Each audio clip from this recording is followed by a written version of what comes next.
అది నా బిడ్డరా, అది నీతో ఎట్లా వస్తుందో నేను చూస్తా. అది నా పిల్లరా, ఎట్లా రాదు నేను కూడా చూస్తా. Watch our film Raju vs. Rambai with extended cut, streaming now only on ETV Win.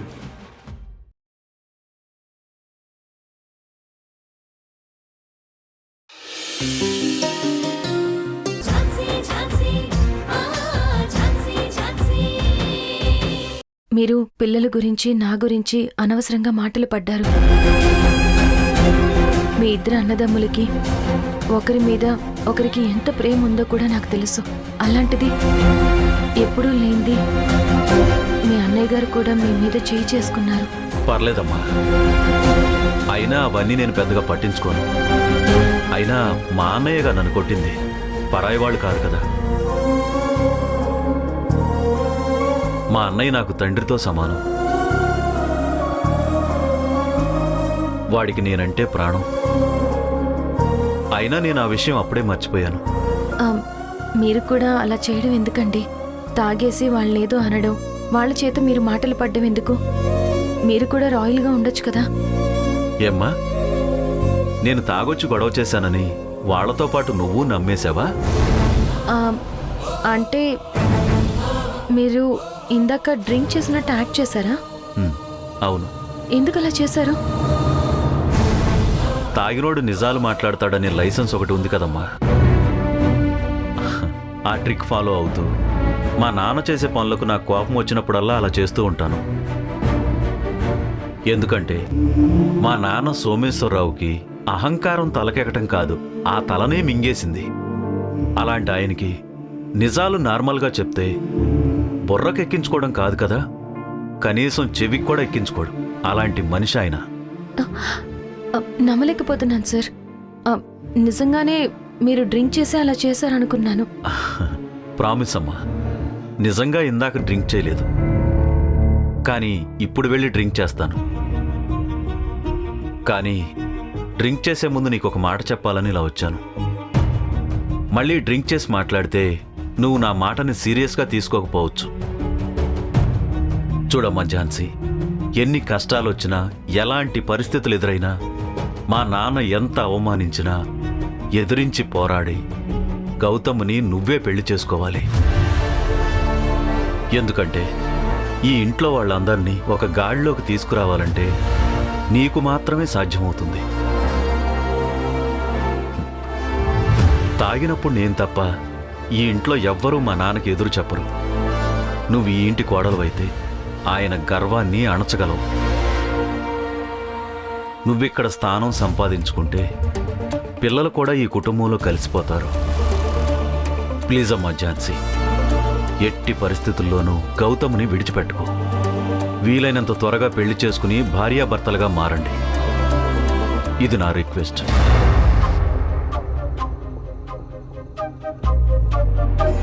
Gautam గారిని ప్రాణం కంటే ఎక్కువగా ప్రేమిస్తున్నాను. తనతో జీవితం పంచుకోవాలని నాకు ఉంది. కానీ అది జరుగుతుందన్న నమ్మకం నాకు లేదు. చూసారుగా ఇందాక మీ నాన్నగారు ఎలా మాట్లాడారో. సొంత మనవడి పిల్లల్ని దగ్గరికి తీసుకునే వ్యక్తి ఈ ఇంటి కోడలుగా నన్ను ఎలా యాక్సెప్ట్ చేస్తారు? నేనెలా వీళ్ళందరినీ మార్చగలను? తలుచుకుంటేనే నాకు భయంగా ఉంది. లేదు ఝాన్సీ, నువ్వు చేయగలవు.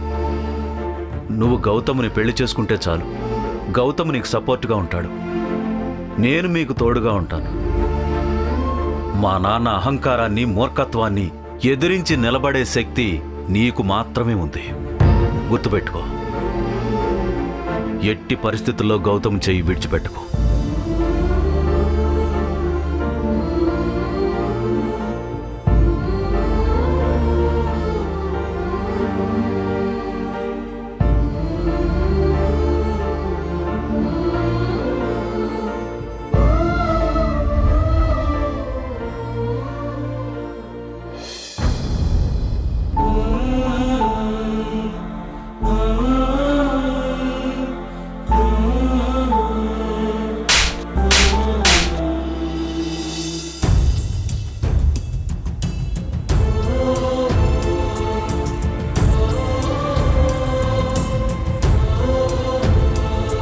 ఏమండి, పాలు తీసుకోండి. ఏమైంది?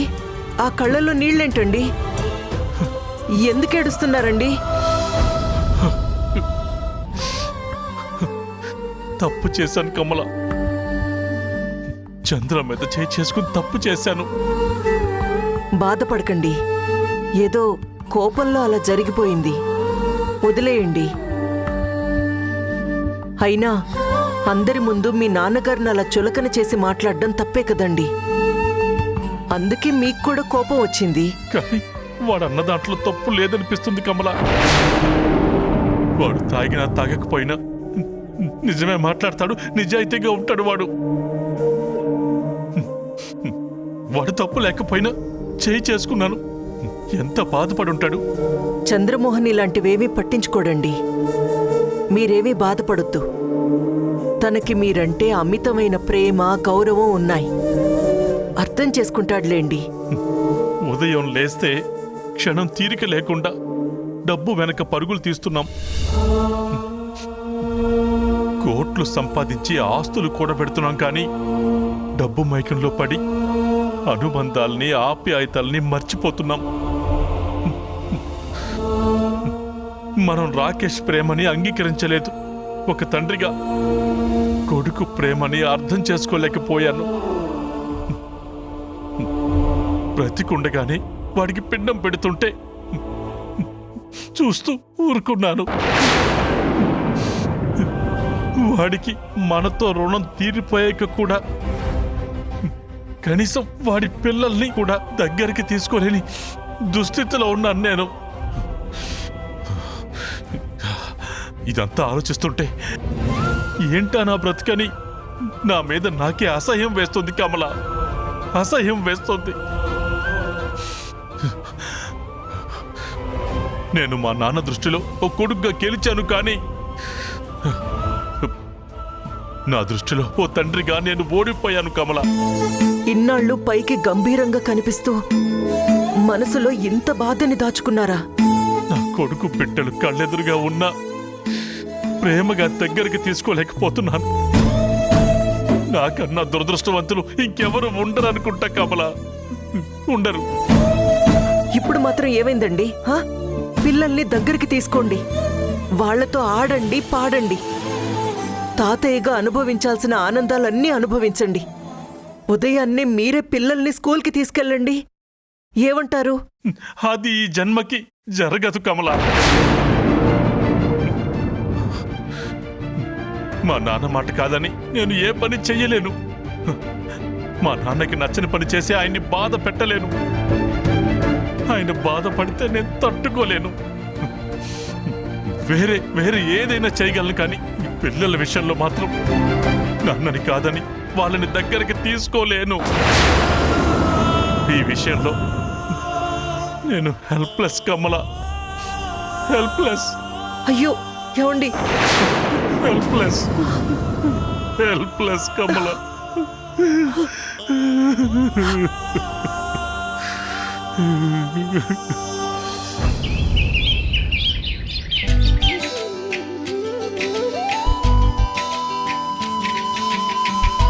కాఫీ అక్కడ పెట్టి కమల.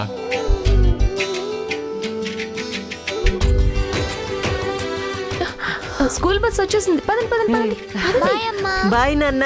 బాయ్ అమ్మా. సరే పిన్ని, బస్ వచ్చింది, మేము వెళ్తాం. ఓకే. అదేంటి స్వీటీ, తాతయ్యకి బాయ్ చెప్పరా?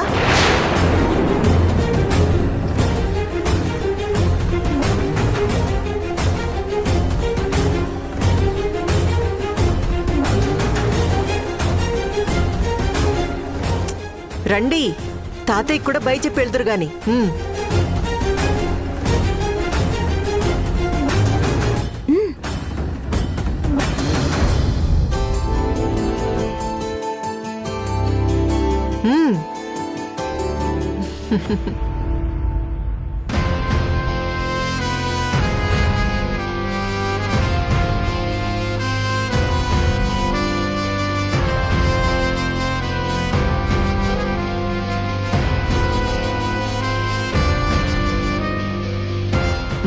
చెప్పండి.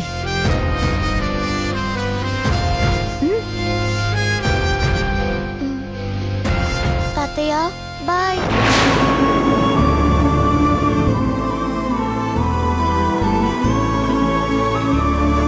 తాతయ్య బాయ్.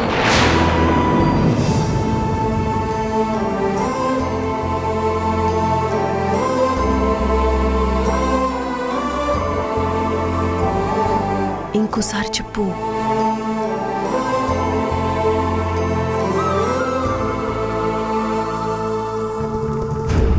బాయ్ తాతయ్య.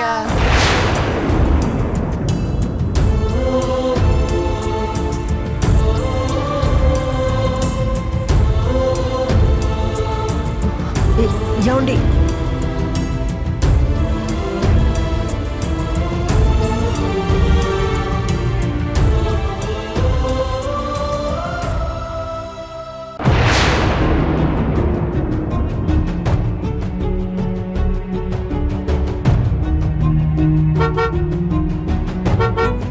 ఓకే పిన్ని. బాయ్ పిన్ని. బాయ్ అమ్మా. బాయ్ బాయ్ అమ్మా. అమ్మా. బాయ్. రా వంశీ. బాయ్. బాయ్. బాయ్ పిన్ని. అమ్మ ఝాన్సీ, ఒక్క నిమిషం.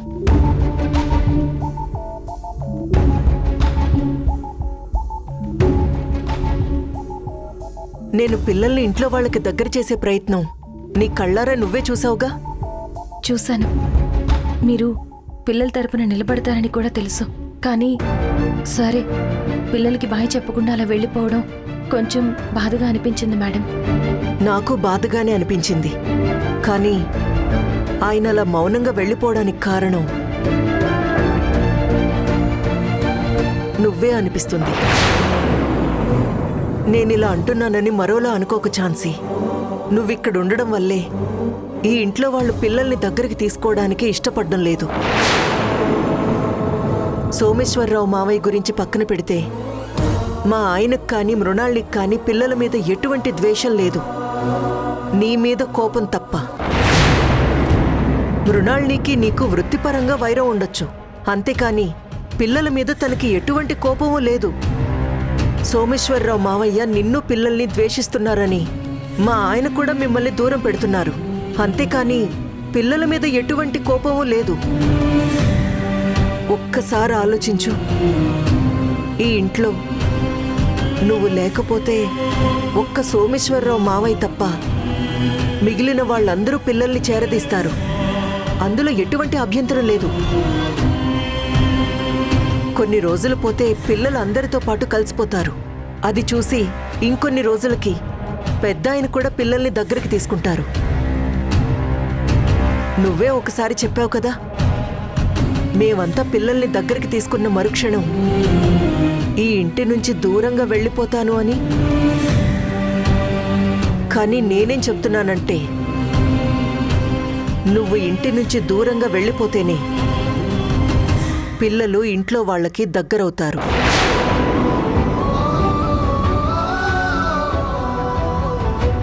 ఆలోచించుకో, అపార్థం చేసుకోకు.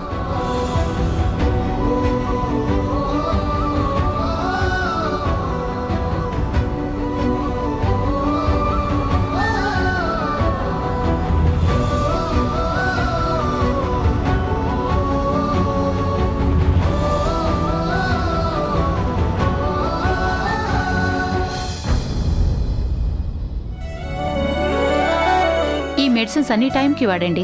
Okay madam. ఓకే.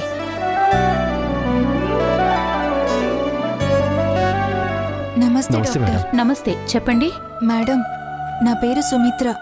మేం సరూర్ నగర్లో ఉంటాం. మాకు పెళ్ళై 10 ఏళ్లైనా ఇంకా మాకు పిల్లలు కలగలేదు. మీరే ఎలాగైనా నాకు మాతృత్వాన్ని ప్రసాదించాలి. ఫెర్టిలిటీ ప్రాసెస్కి రావటం ఇదే ఫస్ట్ టైమా? లేదు మేడం, ఇంతకు ముందు ఈ ప్రాసెస్లోనే తల్లినయ్యాను. కానీ ఏమైంది మేడం?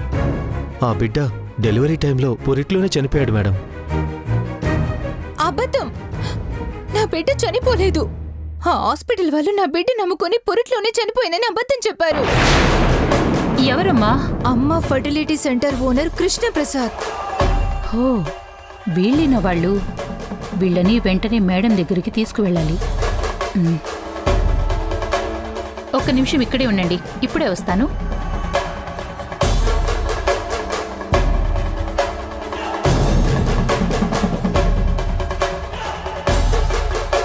మేడం, ఆ సుమిత్ర వాళ్ళొచ్చారు. సుమిత్రానా?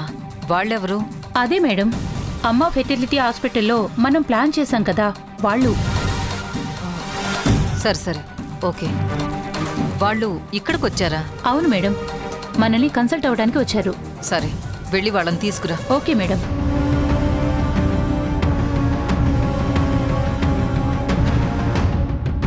డాక్టర్ గారు మిమ్మల్ని రమ్మంటున్నారు, నాతో రండి.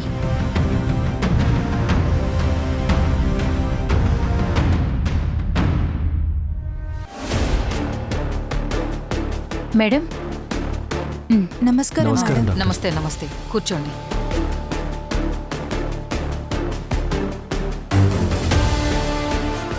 చెప్పండి, ఏంటి ప్రాబ్లం? మాకు 10 ఏళ్లుగా పిల్లలు లేరు డాక్టర్ గారు. నా భార్య ఇంతకు ముందు ఫెర్టిలిటీ ప్రాసెస్ ద్వారానే తల్లయింది. కానీ బిడ్డ పురిట్లోనే చనిపోయాడు. అది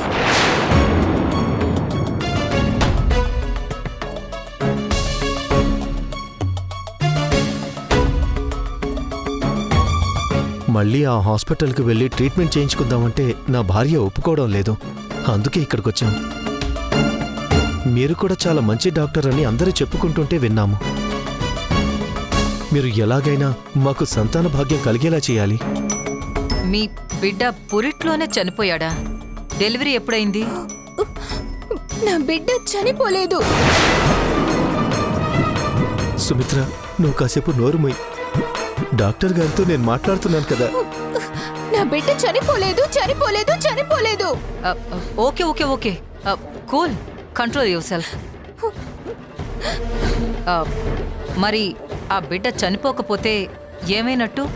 ఆ దుర్మార్గుడు కృష్ణప్రసాద్ డబ్బు కోసం ఆశపడి వేరే వాళ్ళకి ఇచ్చేశాడు.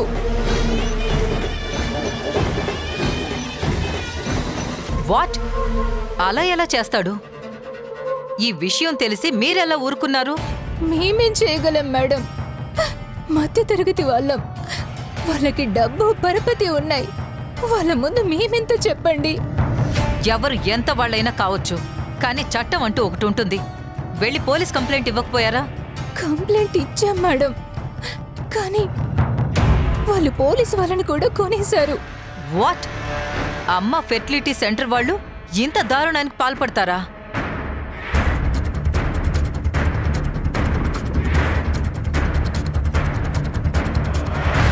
అయినా నేను విన్నదాని ప్రకారం డాక్టర్ కృష్ణప్రసాద్ గారు అలాంటి వారు కాదే. ఆ కృష్ణప్రసాద్ పైకి అలాగే కనబడతాడు, కానీ ఒక రాక్షసుడు మేడం. వాడు ఎలాంటి మనిషి అనేది నష్టపోయినా మాకు మాత్రమే తెలుస్తుంది. నమ్మించి మోసం చేసే రకం ఆ కృష్ణప్రసాద్. ఎస్, నువ్వు చెప్పింది కరెక్టే.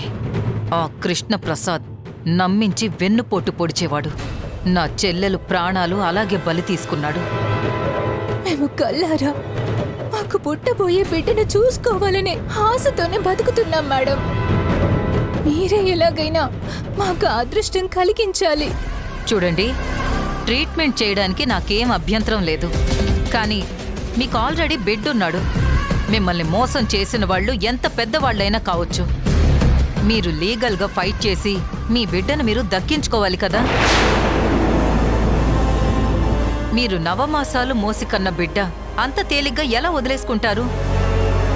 పైగా మీకు డెలివరీ అయ్యి ఎంతో కాలం కాలేదు. మళ్ళీ ప్రెగ్నెన్సీ అంటే సక్సెస్ అవ్వచ్చు, అవ్వకపోవచ్చు. మీ హెల్త్కి కూడా రిస్క్ అవుతుంది. నా బిడ్డ నాకు దక్కాలని నాకు మాత్రం ఉండదా మేడం? కానీ మేమేం చేయగలం చెప్పండి? ఏ అండదండ లేని వాళ్ళం. అలా అని పేగు తెంచుకుని పుట్టిన బిడ్డని వదిలేసుకుంటారా? ఈరోజు మీకు జరిగిందే రేపు ఇంకొకళ్ళకు జరగదని గ్యారెంటీ ఏంటి? వాళ్ళు ఇలా ఎంతమంది పేదవాళ్ల జీవితాలతో ఆడుకుంటారు? వాళ్ళు చేసే ఈ మోసానికి, అన్యాయానికి అంతుండాలి కదా. వాళ్ళకి ఎదురు తిరిగితేనే కదా మనం వాళ్ళని అణచగలం. అది మీరే ఎందుకు కాకూడదు?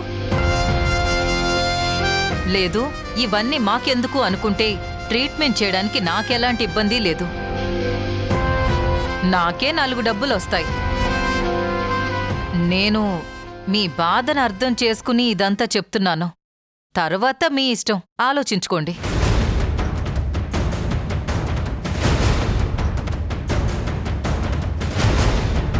ఆలోచించాను మేడం, మీరు చెప్పిందే కరెక్ట్. నేను ఎదురు తిరుగుతాను, వాళ్ళ మీద కోర్టులో కేసు వేస్తాను. ఏమండి, రండి వెళ్దాం. ఉంటాను డాక్టర్.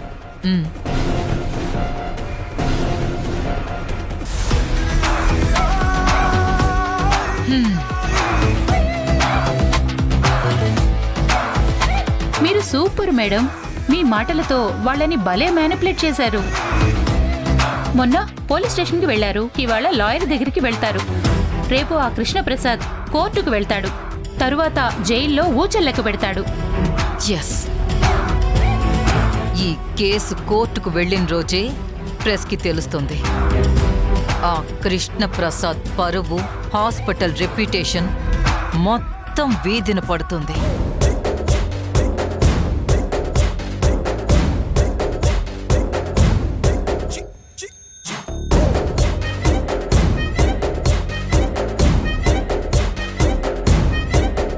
నీ ఇష్టంరా.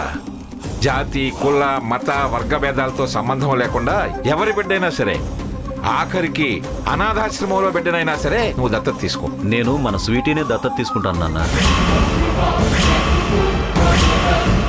ప్లీజ్ అక్క, దయచేసి నువ్వు ఇలా ఆలోచించకుండా ధైర్యంగా ఉండు.